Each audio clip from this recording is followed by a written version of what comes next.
I don't think that there will be many announcements that Ultra makes which will be as fundamentally consequential for the future of the platform as the one that we made with Agora.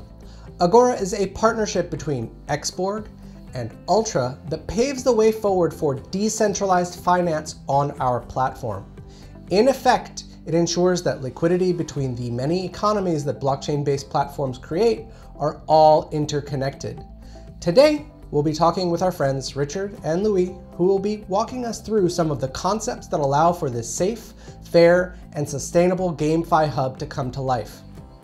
Let's get to it. Can you both introduce yourselves? Just tell us a little bit about yourselves, who you're associated with, what you do, things like that. So I'm Louis, the founder of XBorg. XBorg is the gaming venture, so all of the gaming aspects of SwissBorg, the crypto wealth app, but I'm also advisor to Agora. I do have a background in tech, crypto, and traditional finance. Yeah, so I'm Richard. I'm the COO of Agora. So I started working on the project while I was working for SwissBorg. Previous to this, I have a background in building and scaling product and engineering teams for startups and scale-ups. And I actually started my career as a software engineer in investment bank. And I'm David Hansen. I'm the CEO, co-CEO of Ultra, and I'm taking care of everything that has to do with the vision of the platform and the development of the platform. So we're all here for it. So let's start with the most basic stuff. What is Agora? What is XBorg? How does it all work together? I mean, like, can we get a little bit into the nitty-gritty details? Sure. So maybe I can just take like what is Agora first, and I guess Louis will talk more about XBorg. So Agora is essentially a GameFi hub, as you mentioned. So it started as a project within SwissBorg and as a partnership with Ultra. And initially it was actually to build a DEX, so the first DEX of the Ultra ecosystem. And the project is still, very much focused on building the first DEX on Ultra. But we spent some time kind of researching in the GameFi space and also discussing with, our advisor, Louis and XBorg, and kind of identifying some other challenges in GameFi. This led us to kind of define, Agora as more of a GameFi hub and a number of other products, including a DEX, which kind of address those challenges that we've identified. And I guess we'll probably talk a bit more about those, as we go on. But yeah, Louis, I'm not sure if you want to talk more about XBorg and how that fits in. Yeah, sure. I mean, at XBorg, so again, we are so very much a part of SwissBorg and of this whole ecosystem. But us, we are a community of gamers, and we actually are the most competitive gaming community in Web3. And I think where Agora really fits, and is that access to DeFi for a player is tedious, it's hard. Of course, gamers, the only thing they want is to play, right? And so you really need to abstract all of the pain from DeFi and access to liquidity, which Agora is doing. And so with the whole Agora platform, you have easy access to GameFi as a one-stop shop, which us at XBorg, and we very much represent gamers of tomorrow, is super useful. I think maybe we should take a second and define exactly what GameFi is. Sure, I can maybe have a go at that. So I would say GameFi is the intersection between gaming and finance, right? And I guess it's a new kind of era for games. Really, it's games actually being built on the blockchain, leveraging the kind of economics that comes from crypto projects. Which enables gamers to, not only enjoy the games that they're playing, but also to actually increase their wealth from participating in games. And then, therefore, of course, it brings investors who maybe are not as interested in the gaming aspect, but are interested in the kind of wealth side of blockchain gaming. Yeah, I think you can also, because finance is a very broad topic. Finance is investment, but it's also payment, it's conversion of assets, it's all kinds of services. And so GameFi is kind of like encompassing all of that. But at the end of the day, it's not necessarily just about investment. It's about a layer of infrastructure which a user can use whether he knows or not.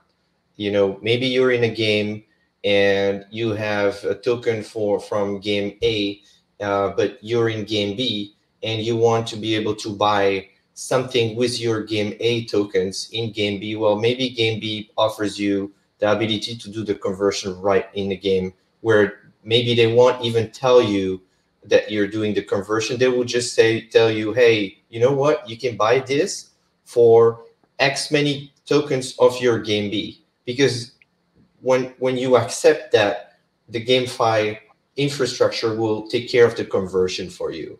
And so GameFi is not just like something boring or annoying, or the idea is to really, it's a layer of infrastructure which can be very deep in a game, very deep in the app, just as much as it can be super, at the front of things, just like a little bit like a Kickstarter, where you're like, hey, you know what? You can pre-purchase this game, and we're going to give you an NFT for that. And this NFT is the proof of ownership of your game. And unlike Kickstarter, this game, this NFT that you have, if you're not willing to wait longer, maybe because there's delay or because you need $50, you're able to actually sell that NFT. And so all of these different use cases encompasses what GameFi is. It's actually a very broad topic.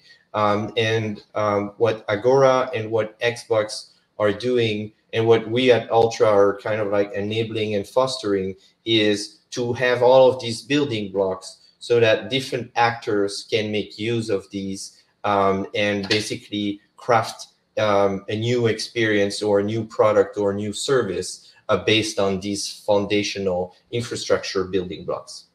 So that's probably the best intro that I could get to the next question, which is, can we go over some of the details of the actual partnership between XBorg and Ultra? Like, how is this going to work with building Agora together? So I would say, what Ultra is providing is, of course, the technology, right? They have built, a super scalable blockchain, which is really ready to kind of, scale and take on everything that's required to accelerate a GameFi ecosystem. So I think that's the first thing. The second thing is really the ecosystem that Ultra brings as well for us. They obviously, the founders have a very strong background in gaming, and they already have, very big partnerships in traditional gaming, as well as, in the GameFi space already, and a lot of adoption as well for, the blockchain that they've built, and for, the games distribution platform that they've built on top of that. So it really enables us to plug in the solutions that, we are bringing to the GameFi space, which is to kind of, make it easier for, DeFi investors and others to invest in GameFi, and to easily facilitate the trading of, GameFi tokens and also the lending of NFTs. So yeah, for us, it kind of just really made sense to have this kind of ecosystem to plug into. I would say that's where Ultra fits in the partnership. Yeah, and I think one of the really interesting thing about this is that the initial vision of Ultra it was really to say, okay, there's a lot of things all of these DeFi apps need, and that everybody's reinventing. And what we want to do is to provide like these building blocks that everybody shares. Why would everybody have to build them? Like, okay, a wallet where you can see the NFTs you have, or the cryptocurrency you have, a way to secure your keys, a way to recover them in an invisible, transparent, easy way, all of these things. And lastly, also a user base. So Ultra invests in exclusive games. They will bring millions of users. And as part of this one client where you have everything in a single place, this user will eventually cross-pollinate across these different services. So the gamer will eventually start using Agora and vice versa. Agora, people might eventually start buying games on Ultra. And so we're kind of like sharing this user base. And that, I think, adds a lot of value for everybody that joins our ecosystem, because we're compounding and growing this shared user base that have a shared unified user experience, which is very much akin to what you find on an Xbox, on a PlayStation, on iOS or Android. But on PC right now, it's all scattered. Like there's millions of things. Every time you need to download something new, the users are really from the users of that platform. And so when you start a new service, you're really starting from scratch. And here our vision at Ultra is to say, well, you have XBorg, you have Agora. They built the core thing, and everything that is that can be shared. They don't need to develop it because we provide it basically on a silver platter. And then as soon as they publish their service, boom, they get access to the entire user base of Ultra.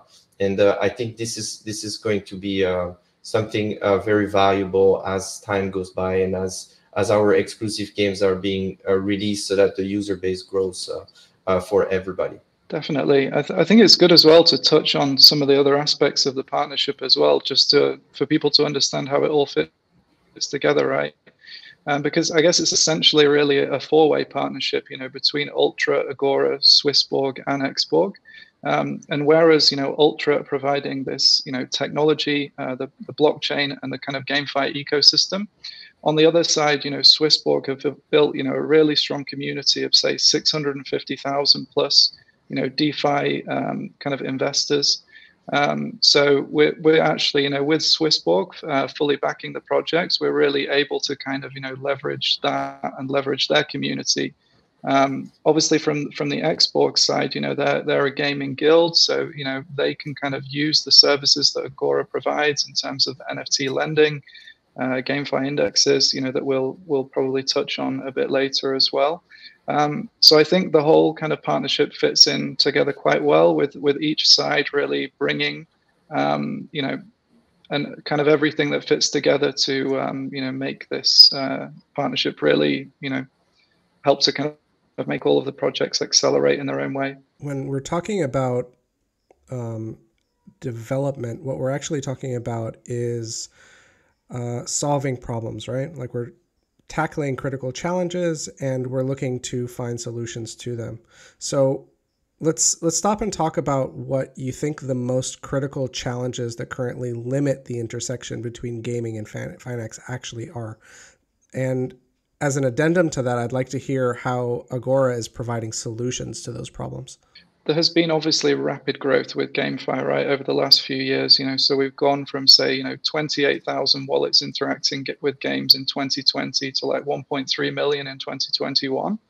I think with this rapid growth, obviously there has been some challenges presented where really the technology is not really in place to facilitate that growth yet.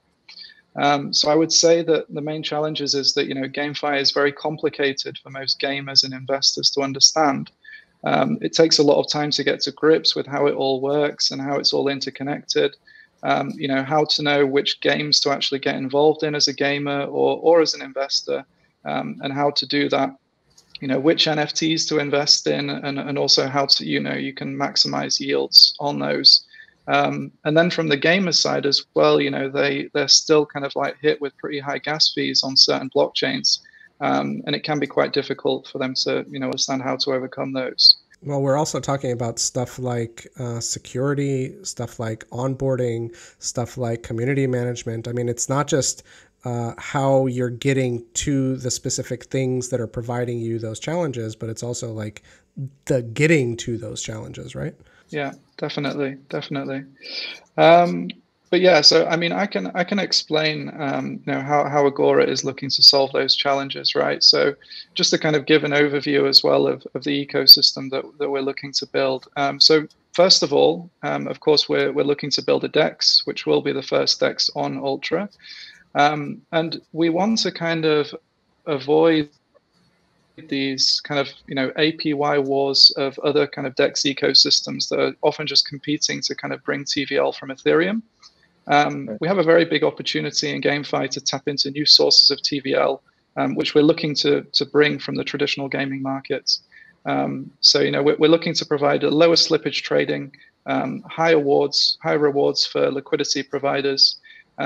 We also want to kind of demystify GameFi investing as well, and we're looking to do that by providing GameFi indexes, which will kind of make a much nicer entry point for people to just get started in investing in GameFi.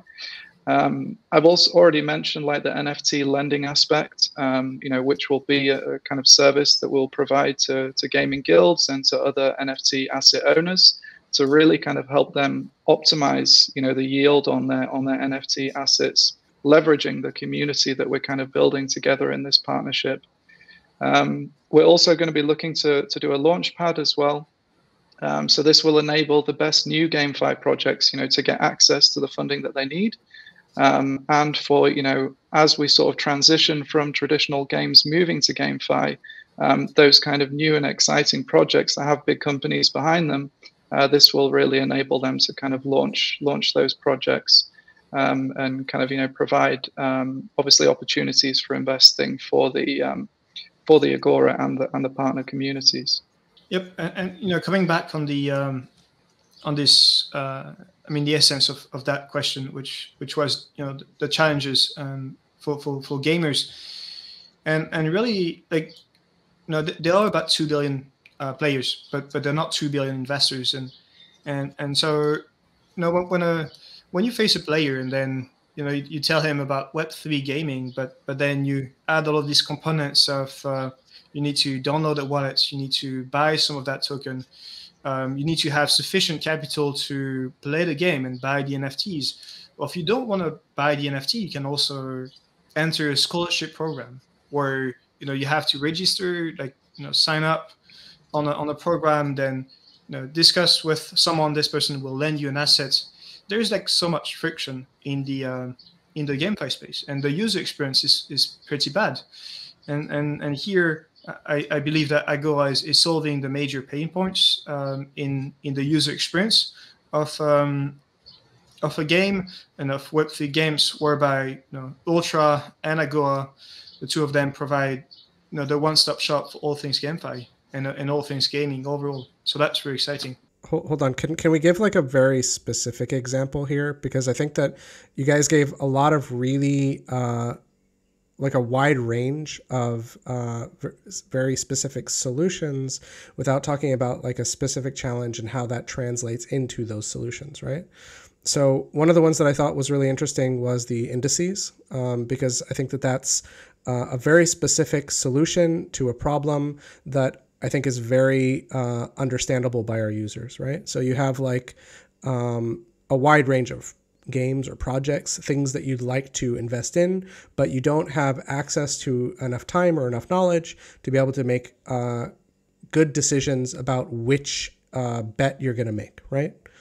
And an index takes all of those things and turns it into something which is manageable, right? And those exist within, traditional finance. They exist within crypto finance. And translating that into game finance, I think, is a really interesting concept. Can we talk about that for a second?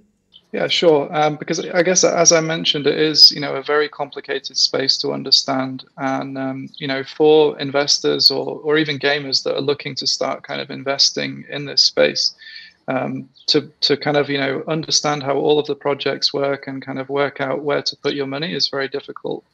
And yeah, this is why, we're looking to provide these GameFi indexes. So they're going to be, fully automated. It's going to be based on capitalization weighting as well. So they'll be weighted by capitalization.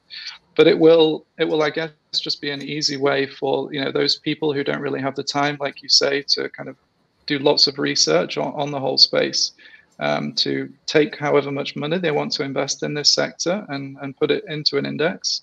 and see how their kind of wealth grows over time.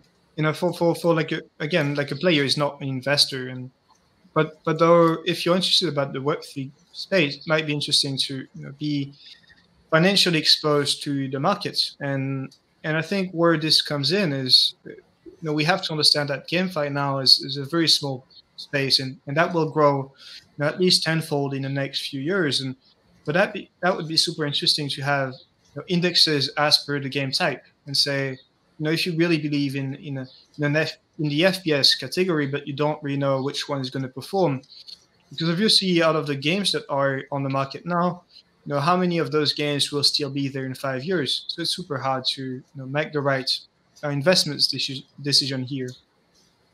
And with indexes, you will be able to have bundle of assets around certain categories, which I feel is needed for the current players. Yeah, I mean, it will be interesting to see as well how this industry expands and what other different types of indexes will become relevant. Just to touch as well on one other thing, because I did also mention that one of the challenges that we wanted to look at was the gaming experience as well, and the experience for gamers. So we are actually also looking to create our own identity, which I guess in a way will be the kind of central point of Agora. It will be gamified, so it will be kind of targeted at the gaming market, of course. But this will really solve the challenges of high fees on certain chains. So it will be a cross-chain identity. So we really, I guess, want to kind of create a unified experience for gamers. Where they have the same experience regardless of what chain or what game they're playing on, and it can even seem like they don't need to worry about what the chain is or what requirements that has, because the identity will handle that for them. We've gone from DeFi to NFTs and now to GameFi. And as the wider ecosystem matures, the lessons learned from each cycle ensures that the products built are better and better. What do you think was the most important lesson from either DeFi or NFTs, and how is it being implemented in Agora? Yeah, so I would say in terms of NFTs, for me, it's been that the way that the kind of market has grown with NFTs and the way that it started has been very speculative. So it's been more around, NFTs that represent ownership of digital art, which is, I think it's a very difficult concept for a lot of people to understand the value of this and how, investing in an NFT that represents this can kind of increase in value in the future as well. Right, because it's not like you're really owning the copyright of that art. It's kind of just representing another form of ownership of it. So I would say one aspect is to really have kind of strong use cases behind these sectors and also the projects that are building on them. I think this is as well why it makes sense to focus on GameFi, because in my opinion it is the strongest use case for NFTs. Where it's kind of representing ownership of in-game assets that is something that has already existed as well. So it's actually solving challenges that are already being kind of experienced in the real world. Yeah, I think the cycle was a lot about investing and speculating. I think the next is going to be way more about ownership and actually processing your assets, and of course, interoperability will be a very important topic. Just adding on to the DeFi ecosystem, we saw that transparency is something that is required if we want to move forward with the collapse of SWE18 and the Terra ecosystem. You need to understand that. So for you to reach mass adoption, you need to solve some inherent issues of the whole crypto space. I would say as well with DeFi, it's kind of about creating tokenomic models that are actually sustainable as well. I think with the kind of rise of DeFi, there's been quite a lot of projects that have come out, and it's been this kind of APY competition in a way that's kind of drawing people into investing it by providing these really high APRs. And it's proven to be unsustainable. That eventually, with the inflation, When, of course, the buying pressure goes down, these tokens just dump. So this is really something that we have considered as well when we've been creating the tokenomics model for the Agora DEX. That we do this in a sustainable way where we can provide, a nice sustainable APR to reward users to kind of, adopt in the early stages, but not where it's to the point where it's kind of ridiculous, where, it's not going to be sustainable in the long term, which is something that I guess, everybody has seen a lot of in the last couple of years.